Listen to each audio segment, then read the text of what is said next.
বাংলাদেশের লালমনিরহাটে গড়ে উঠছে চীনা বিমান ঘাঁটি।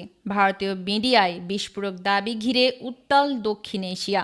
ভারতের প্রধান তিনটি সংবাদপত্র Times of India, the Hindu ও হিন্দুস্তান টাইমস সমন্বিতভাবে একটি বিতর্কিত প্রতিবেদন প্রকাশ করেছে, যার শিরোনাম বাংলাদেশের লালমনিরহাটে চীনের সহায়তায় গড়ে উঠছে সামরিক বিমান ঘাঁটি, যা নিয়ে নানা মহলে প্রতিক্রিয়া দেখা দিয়েছে।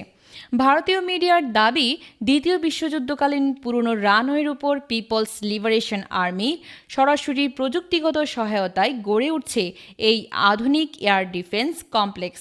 সেখানে বসানো হয়েছে চীনের radar unit, satellite connectivity system, drone command management unit এবং প্যাসিভ সার্ভেইলেন্স প্রযুক্তি, যা দিয়ে ভারতের উত্তর পূর্বাঞ্চলের আকাশসীমা পর্যবেক্ষণ সম্ভব বলে আশঙ্কা। টাইমস অফ ইন্ডিয়া সরাসরি একে বলেছে হাই গ্রেড